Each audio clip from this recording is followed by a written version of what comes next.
everyone, welcome back to the next cinema channel. Oke, balik lagi bersama gua di segmen 7 film terbaik dari para aktor Indonesia dan mancanegara yang bisa buat kalian terhibur sama film-filmnya. Hari ini ada 7 film terbaik dari aktris cantik dan seksi yang berasal dari Austin, Texas. Yap, dia adalah Dakota Johnson. Dakota udah terjun di dunia film ketika berusia 10 tahun dengan tampil di film Crazy in Alabama bersama ibunya, yaitu Melanie. Nah, dari semua film-film yang dibintanginya, gue yakin bisa jadi salah satu rekomendasi film untuk kalian tonton di rumah. Dan sebelum itu, buat kalian penikmat film yang suka sama konten-konten seperti di channel ini, kalian bisa ikutin gue dengan pencet tombol subscribe-nya dan sekalian aktifin notifikasinya. Karena di channel ini, gue bakalan nge-share semua rekomendasi film terseru dan film terbaru yang pastinya buat kalian terhibur. Oke, langsung aja mari kita mulai list filmnya.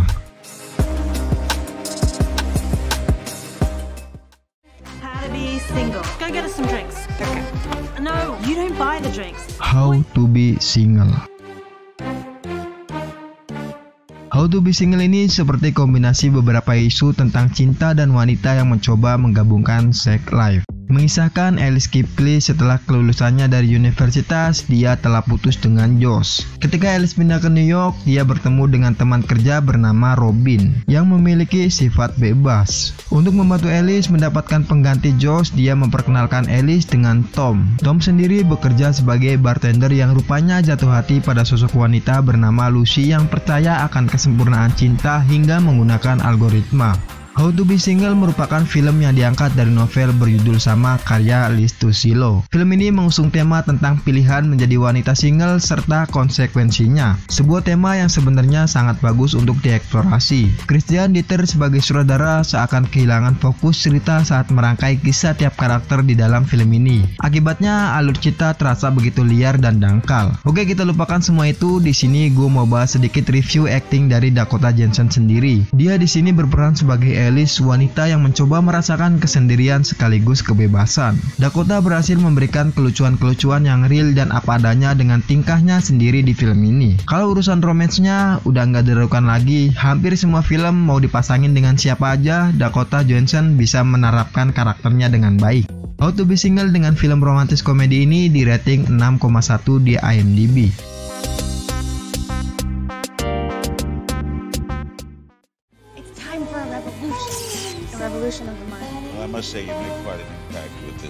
Chloe and Theo. Chloe and Theo adalah film tentang sebuah pesan untuk penyelamatan bumi. Menceritakan tentang Theo, seorang suku Inuit dari kutub utara. Dia khawatir akan dampak pemanasan global, yang akhirnya dia melakukan perjalanan ke New York City untuk menyampaikan pesan kepada sesepuh orang di sana. Di perjalanannya, dia bertemu dengan perempuan gelandangan bernama Chloe. Lalu keduanya bersama untuk menyelamatkan dunia.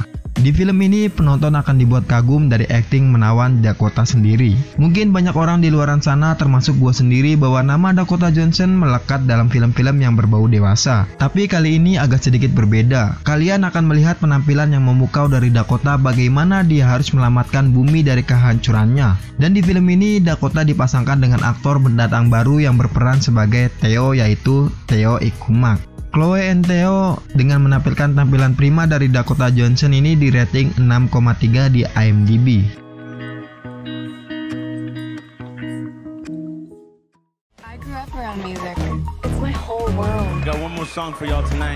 The High Note. The High Note merupakan film yang menggait nama-nama aktor dan aktris kenamaan Amerika sendiri. Menceritakan Maggie Sherwood yang telah bekerja 3 tahun sebagai asisten pribadi dari Grace Davis, seorang diva papan atas. Di tengah kesibukannya memastikan semua keperluan Grace supaya terpenuhi, diam-diam Maggie memupuk aspirasinya sendiri untuk menjadi produser musik. Pertemuannya dengan seorang musisi muda berbakat bernama David Cliff membuka kesempatan bagi Maggie untuk memulai mewujudkan impian personalnya. Yang bikin gue tertarik menonton film ini awalnya adalah hadirnya Dakota Johnson dan Ice Cube. Meskipun Dakota masih jarang sekali menjadi aktor utama di film-film yang dibintanginya, tapi akting dia benar-benar memberikan kesan yang sangat menarik. Hampir semua film yang dia mainkan, terlepas dia sebagai main role atau support role-nya, itu semua terlihat sangat bagus. Karena terlihat dia sangat enjoy dan menikmati peran yang dia mainkan. Terlebih di film The High Note ini, dia tampil cukup menawan dan yang pasti sangat elegan. The High Note dengan cerita cerita kehidupan para musisi musik ini di rating 6,3 di IMDb.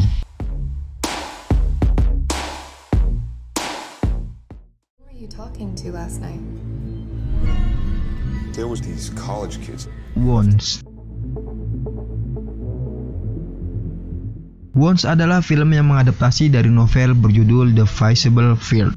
Menceritakan tentang seorang bartender bernama Will yang pada saat malam menemukan sebuah ponsel yang tertinggal di sebuah bar tempat ia bekerja. Ponsel itu diduga milik salah seorang remaja yang berkunjung pada bar di tempat ia bekerja yang terpaksa pulang karena terjadi keributan di bar tersebut.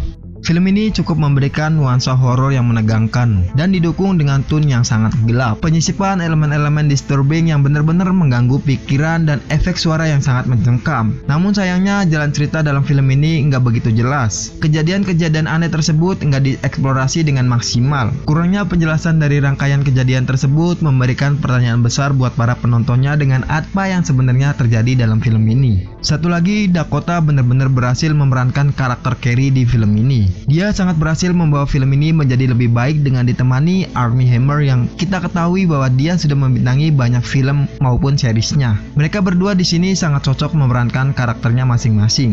Once dengan genre psychological horror ini di rating 4,0 di IMDb.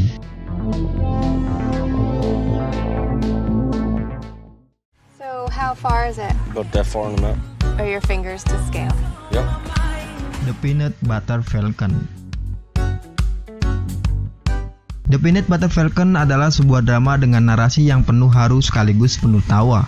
Menceritakan tentang Jack, seorang pemuda 22 tahun pengidap Down syndrome. Keluarga Jack yang terbatas dalam hal koneksi dan materi akhirnya membuang Jack ke sebuah panti jompo yang nggak seharusnya dia berada di sana. Di sisi lain ada Eleanor yang mendapat tanggung jawab sebagai pengasuh Jack di panti jompo tersebut. Jack sendiri memiliki mimpi untuk menjadi pegulat profesional. Obsesinya untuk menjadi pegulat profesional membuat Jack nekat melarikan diri dari tempat penampungannya. Dengan dibantu oleh Carl, teman sekamarnya yang telah lanjut usia. Nasib mempertemukan Jack dengan Tyler, seorang nelayan yang sedang dirundung masalah akibat perbuatannya yang mencuri. Hingga akhirnya mereka mulai akrab dan melakukan banyak hal demi mewujudkan cita-cita dari Jack. Shia LaBeouf, Dakota Johnson, Brooke Darren, John Bernthal adalah daftar pemeran yang sudah punya nama dan familiar di telinga kalian. Namun Jack Gottsagen benar-benar mencuri perhatian di film ini. Jack benar-benar bisa memainkan peran sebagai seorang yang mengalami kekurangan, bahagia, mengejar mimpi hingga haru.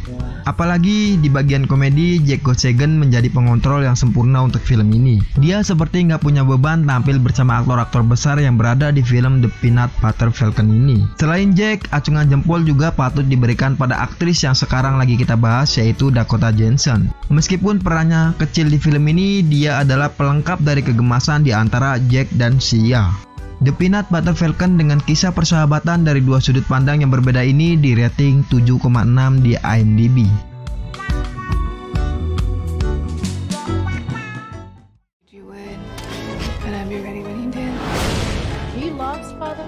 Can I confess something to you? Bad Times at the El Royale. Bad Times at the El Royale adalah sebuah film yang mengambil latar di akhir era 1960-an. Menceritakan tentang 7 orang asing dengan profesi dan latar belakang yang sangat berbeda yang masing-masing menyimpan rahasia yang kelam. Semuanya menginap di sebuah hotel atau lebih tepatnya motel yang bernama El Royale pada malam yang sama.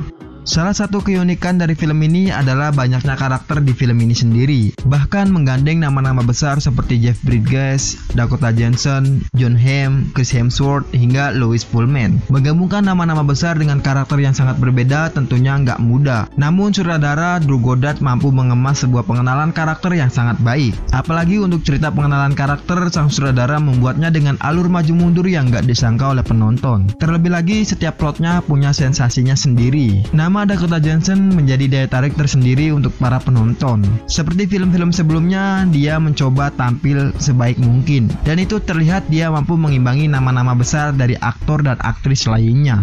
Bad Times at the El Royale dengan menggandeng 7 pemeran yang sangat terkenal ini di rating 7,1 di IMDb.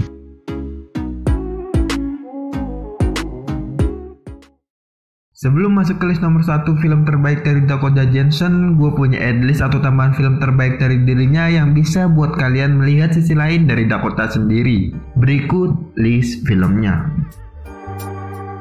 You should get him a cake and you should have it say, "You're gay and you're fabulous." Call dibs on her even after you've broken up with her and you're not into persons with her sexual organs? What should we do now? Jimmy's business. We all need friends. Even Jimmy. In the beginning, Jim was a small town player. I was divorced, and we do whatever we want to do. I hate that sound. Hello? Happy to see you! You can talk, can't you? Come on, tell me you're better. Yes, you are. I'm sorry we didn't call, but we're hiding out. Have I done anything to upset you? With me. All those who defied me. Against me. Shall perish. Hey, how you feeling? Tired. Thanks for being here We'll miss it. in their lives. I want to have blue hair. Molly, will you tell me when it's happening? It's not. I'm still a valid person, you Matt. are, but you gotta take it Don't back. get out of Look at me. I am. 50 Shades franchise. 50 Shades adalah film romance dewasa yang mengangkat nama Dakota Johnson sendiri. 50 Shades of Grey menceritakan tentang Anastasia Stella, seorang mahasiswi sastra berusia 22 tahun yang tinggal bersama sahabatnya yaitu Catherine Kavanagh.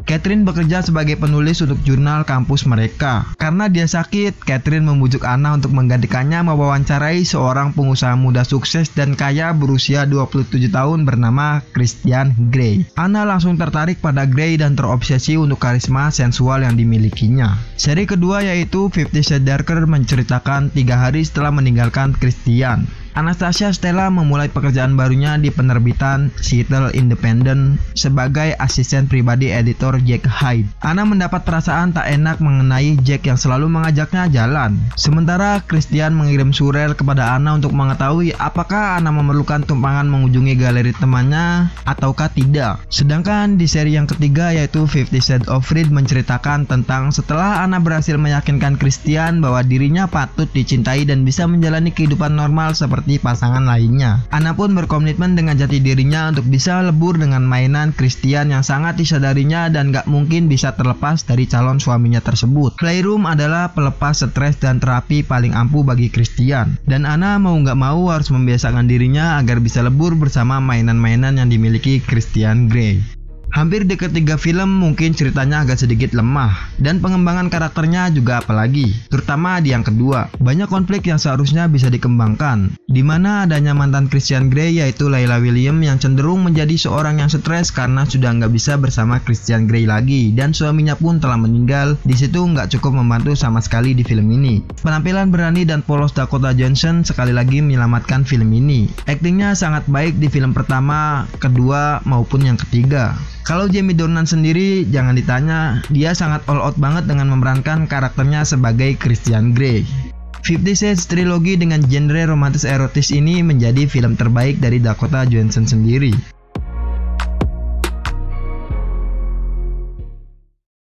Oke, segitu aja 7 film terbaik Dakota Johnson dari gua kali ini. Untuk yang mau request rekomendasi film ke gua, kalian bisa tulis di kolom komentar. Subscribe terus channel ini, like video ini jika kalian suka dengan list filmnya, dan dislike aja kalau menurut kalian list film dari gua kurang menarik. Lalu share video ini, gua Are, see you in the next film.